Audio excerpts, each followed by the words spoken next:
by his ministry. Let's now go live to Parliament House now. And 4, reinforcement of lawful spatial planning and environmental governance. Mr. Speaker, the demolition exercise at the Sakumo Ramsar site represents a necessary, albeit difficult, step in the collective effort to safeguard Ghana's natural heritage. While the progress is commendable, the work ahead remains substantial. Achieving long-term protection of the Ramsar site will require a comprehensive, collaborative, and sustained approach involving all stakeholders, including Parliament. Mr. Speaker, we remain committed to ensuring that environmental sustainability is not sacrificed in the pursuit of development, and that the rule of law is upheld in the management of our natural resources. Thank you, Mr. Speaker, for the opportunity. Thank you very much.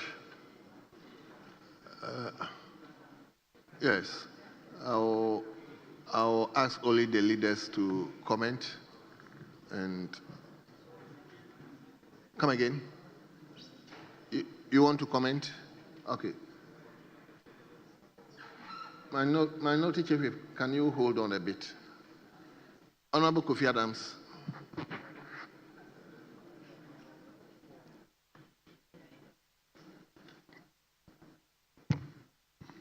Speaker, thank you very much for the opportunity. Speaker, the issue of Ramsar sites, human settlement, human life, it's something that we must not really toy with.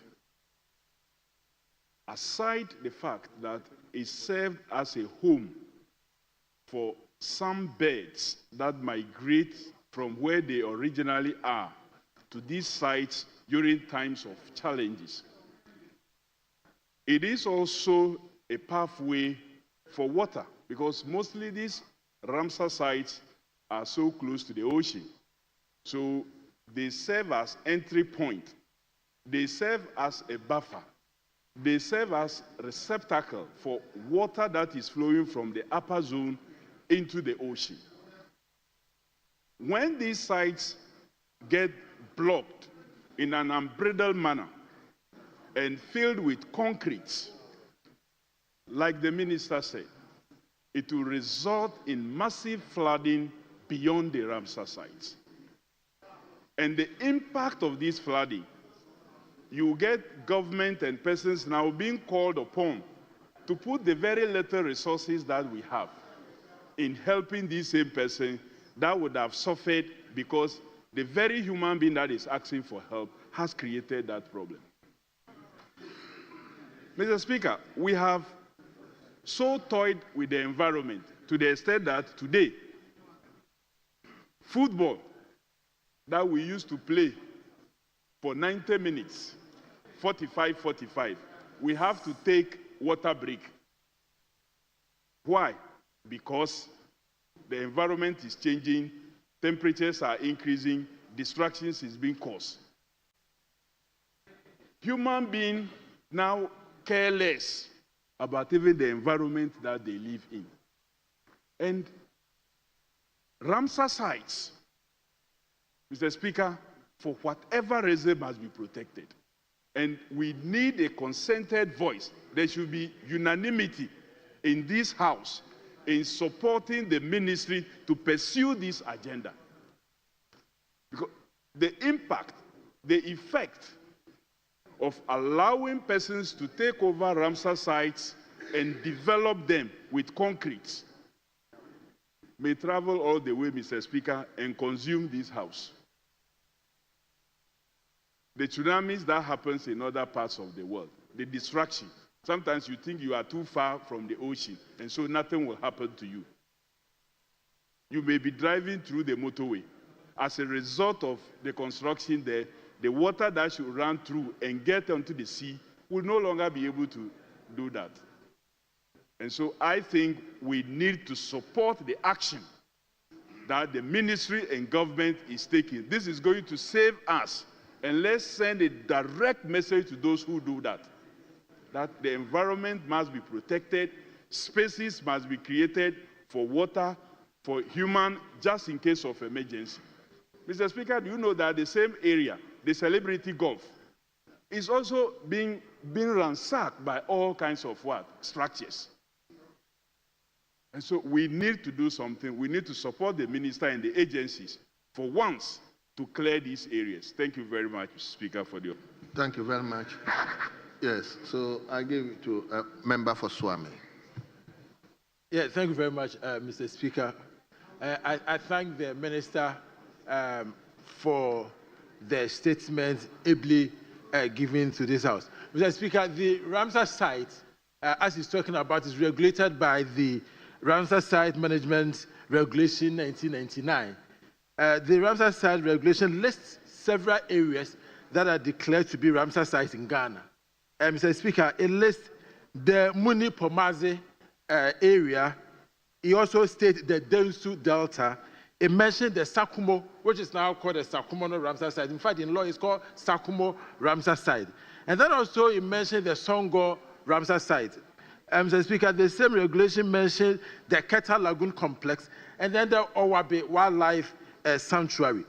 These are very important sites that the Ramsar site regulation has listed as sites that need to be protected. Now, when we are in Accra, we only talk about the Ramsar site, the Sakumo Ramsar site, as if that is the only Ramsar site that needs protection. All these other Ramsar sites I have mentioned. What are the state of these Ramsar sites? I can talk of the Owabe Wildlife Sanctuary because that is in Kumasi and supplies the water it helps supply water to those of us who live within the Kumasi enclave. And so it is important that all Ramsar sites are protected. So, Mr. Minister, thank you for this statement, but let us not only keep our attention in Accra. There are other Ramsar sites that also need our protection. I believe that when you do that, it will help serve the country very well. And on that, Mr. Speaker, I thank the minister and I yield the floor. Thank you very much. Let me now come to leadership. Speaker, I think it's in place that we commend the minister for his prompt response to this call by the House, not by the Business Committee, by the House for him to be here. And it's a matter I had taken personal interest in. Several meetings of the Business Committee, countless number of times I raised this matter why the minister has to come. And the record will bear me out. Initially, the majority leader had his own concerns about consultation on and off. Be it as it may, we are happy the minister is in the House. Thankfully, the minister did not speak ex-tempo. We have a record that we can reference. And yes, I want to... Honorable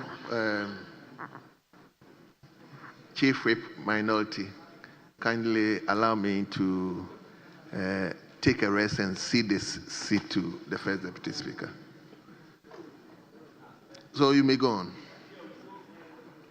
So, Speaker, we are happy and it's impressive. The minister has taken time to put thoughts on paper. Speaker, I cannot belabor the point. The Honorable Kofi Adams has spoken. My colleague has also spoken to the matters, and it's important I don't reinvent the wheel. But I think fundamentally, there's a missing link. We have often spoken to the importance of Ramsar site. These sites that are protected areas of our environment. But we have failed as a nation to demystify what is Ramsar site in the first place. Do our people relate? Do our people relate to these matters? So we see a certain vegetation, mangrove, left in the heart of the city. And people are wondering that we need land to build. We need land to do farming. Market farming, for instance, which is encouraged in other jurisdictions at the heart of cities. Why should we protect Ramsar site? And that is a point I think is missing in our narrative. So the education and engagement is something that we are not, means I think we may have to up it. I've seen in your report that you have acknowledged that there were prior engagement. The people must relate to the essence of conservation of Ramsar site, and that is when they will go out of their way. When duty bearers and the enforcers of the law are not there, so to speak, with a gun on their neck, then they can, out of their own will, help in the protection of these protected areas. That, for me, is the crux of the matter. And when we are able to do that, the success story will come in many folds. Speaker, the protection of flora and fauna is important, and we cannot reinvent it. Mitigation of flooding, the minister has spoken to it, very important. But we must also leverage on this supposed success story, the prevention of encroachment at Ramsar site. I think the minister has done well amidst all the complaints, aftermath of complaints. Can we leverage on this? What can we do to leverage on this so that other MMDCs, because this Ramsar site, these protected areas are all over the place, so that we don't focus only in Greater Accra. It could be replicated in other parts of the country. For me, that would make the turning point in our narrative. So the Broadlands Commission has said that the investments of today, the usage of our resources, should be to satisfy today's generation without compromising on future generations. That, for me, is the guiding principle in our engagement.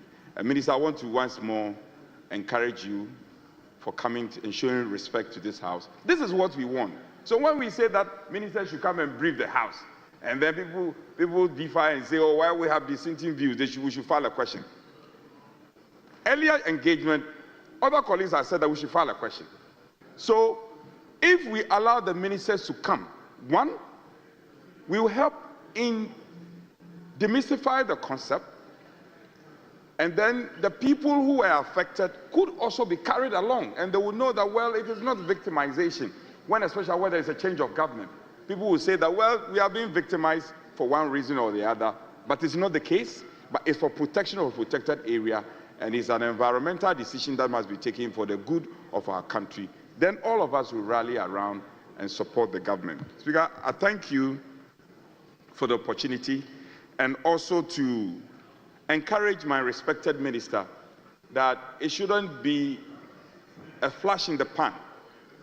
We should sustain our eyes, because I'm told the president, His Excellency the president was there. And so for a matter that will make the president move from the presidency and go there on a fiscal visit, it must be a grave matter. So I urge my minister to keep his eyes there and to ensure that we don't slip. Speaker, I thank you for the opportunity. I'm grateful. Thank you very much. Yes, Deputy Majority Leader. Thank you very much, Mr. Speaker. And I also first want to commend my able minister for his prompt response to the demolition exercise that took place at the Ramsar site. Mr. Speaker, we know the importance of the place, as of international importance, where we as a country became a signatory to the Westland Agreement under Ramsar.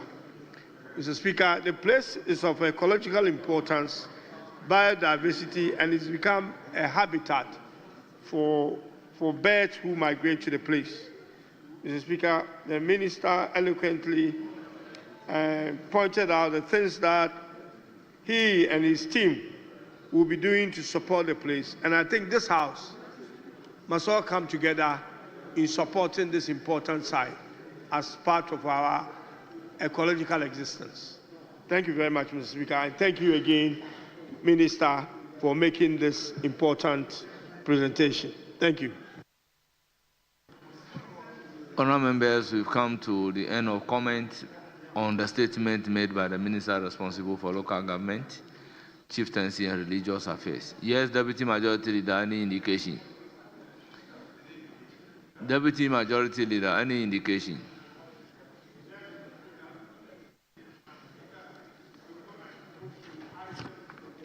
We want to move to item number 16 to do with the fisheries and aquaculture bill, and to continue with the consideration. Oh, commemorative. Oh, Yes. We had engaged on statement 1 being commemorative, and I also have one. So shall we exhaust these statements, and then we can go ahead and take the fisheries bill. It shouldn't be a problem. right, so Mr. Speaker. Well, so we can look at the commemorative let me statement. have copies of those statements, and I can mention them. If them, that is the sense of the House. Yeah, it's on the console.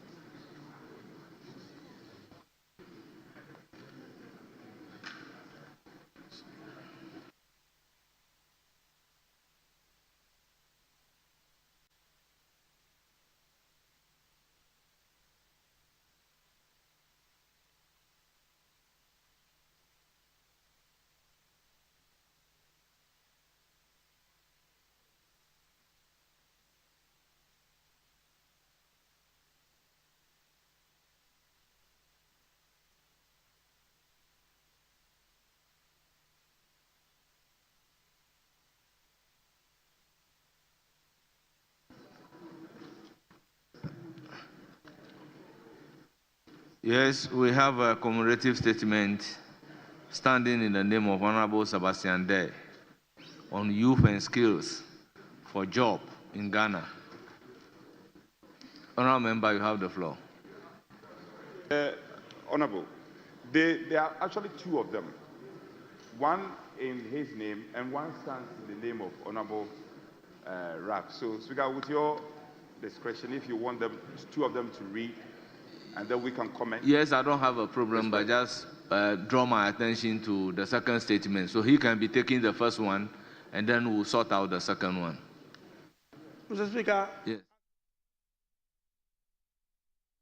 You're welcome back from the floor Parliament, where the local government minister Ahmed Ibrahim addressed the House on measures taken and those yet to be implemented on the protection of wetlands in Ghana, particularly the Sakumo Ramsar style. Now, that statement was giving a lot of attention and support from both sides of the House. The Minority Chief Whip, who is also an environmentalist, urging the minister to put more emphasis on sensitization and education of the people on the need for these Ramsar sites and wetlands within the cities. This is still Channel 1 TV. Stay tuned. I'll be back shortly with Newsfeed.